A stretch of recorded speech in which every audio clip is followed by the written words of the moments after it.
При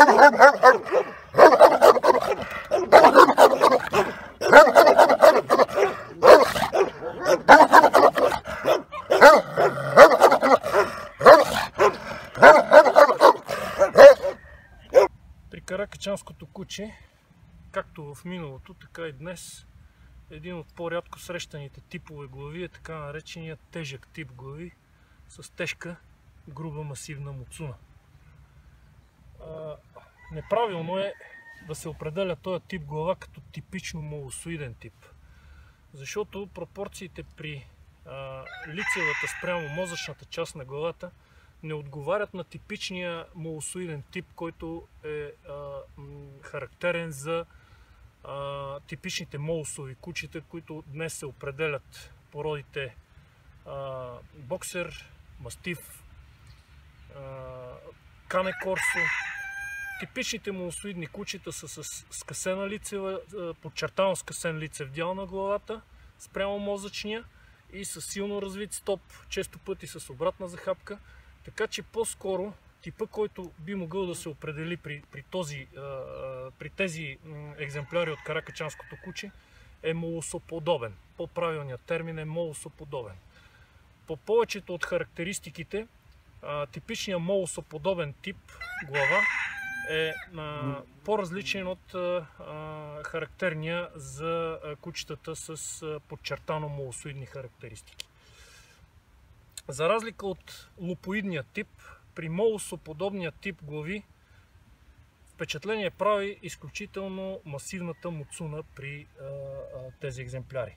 При поглед отстрани муцуната е с правоъгълна форма, която, както на дълбочината, при която е заловена за лицевата част на главата, муцуната продължава практически без да се стеснява към върха на носа.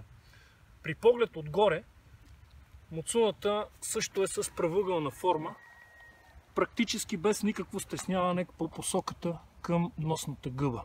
Широка масивна муцуна, завършваща тъпо, без стесняване и подчертана клиновидна форма, както е при лупоидния тип. Кучетата с тежка муцуна, характерна особеност при тях е по-тежките устни, които обаче нямат сухи, плътни, прилепнали устни, без прекалено провисване в долния устен ъгъл. Устните са дебели и твърди на допир, дебела кожа. В същото време при поглеждане на захапката се прави впечатление силно развитата рострална ширина, ширината на челюстите, както на долната, така и на горната челюст. Много силно развитие на костите на лицевия дял на главата. Всички останали характеристики, като преход между лицевия и мозъчния дял, са подобни както при останалите типове глави при тая порода. Преходът е плавен, почти незабележим при някои екземпляри. Задната част, теменната част на главата е изключително масивна, широка, с добре развити дъвкателни мускули, темпоралис отляво и отдясно. Медианната линия на главата е слабо развита, слабо видима. Надочните дъги са слабо забележими. Очите са дълбоко поставени и много широко, което се вижда при този екземпляр. Ширината между очите кореспондира с ширината на муцуната. Винаги широко поставените очи върху главата вървят с широка обемна муцуна. Ноздрите, носната гъба е широка, ноздрите са големи, широко отворени при кучетата с тежката глава. Ушите при кучетата с тежката муцуна и глава са също по-скоро малки, ниско поставени, както се вижда при този екземпляр, с тънък хрущял, без да са прекалено тежки и прекалено груби. При някои от по-дългокосместите екземпляри, както е при този случай, обилното окосмяване в задната третина на главата оформя своеобразна грива и корона, особено ефектни при зимната космена покривка при тези кучета. Каракачанското куче е пропорционално развито животно и обемната, тежка, масивна глава с масивна костна система на черепа като цяло, кореспондира с силно развити кости на крайниците и на трупа при животното. Ясно видимо е масивността на крайниците при това животно с тежката муцуна, обема на лапата и масивността на костите на предните му крайници. Всички останали характеристики, които свързваме и са характерни за породата каракачанско куче, важат в пълна степен и при този тип, независимо от по-масивната муцуна. Какво имам предвид? Отцветяването на лицевата част на главата при това куче, което може да се определи с преливащи тонове, сиво преливащо, ясно видимо е просветляването в областта на лицето, а не както е характерна тъмната маска при някои породи, като Сан Бернар, като кавказска овчарка, ещрелското овчарско куче. При каракачанското куче тъмната маска не е характерен признак за породата. При тежкия тип глави от екземпляри от породата каракачанско куче, неправилно може да се объркат с хибридни екземпляри, именно поради по-голямата масивност на главата.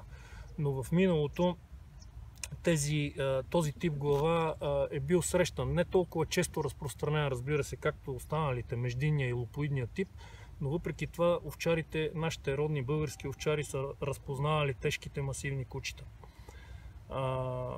Те са имали достатъчната физическа сила да се противопоставят на хищниците и ефективно да извършват охраната на стадата от едри хищници в планинските райони на нашата страна. Днес този тип глава, именно поради притеснението от някои любители от попадането на хибридни екземпляри, не се предпочита в развъждането и затова този тип глава става все по-рядко срещан сред популацията на чистопородните каракачански кучета. Но ефективността при захапване на тая челюст, масивността на зъбите, които се наблюдават, ясно видими са, силата, с която разполага едно такова животно, дава превес в противоборството и противодействието на тези животни срещу хищниците. Подчертаваме, при хибридните екземпляри не само обема на муцуната е различен, пропорциите са различни. Както се вижда тук, пропорцията на лицевия спрямо мозъчния дял е подобен както при лупоидния и при междинния тип глави. Нямаме скъсяване на лицевата част на главата. При някои от екземплярите с тежката глава се наблюдава, да, действително провисване на устните, но не така влажни с отделяне на слюнка, както е примерно при породата Сан Бернар или при хибридни екземпляри с тая порода.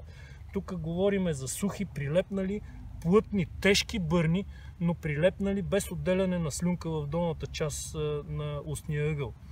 В миналото тези кучета са наричани от овчарите брънзести кучета, защото в богатия на диалектни форми български език тези тежки устни се наричат брънзи и поради тая причина термина, който си известен сред овчарите в миналото, е били брънзести кучета. Подчертаваме отново прилепналия клепачен ръб към очната ябълка, без провисване на клепача надолу. Окото е дълбоко поставено в главата, малко око, дълбоко поставено в черепа.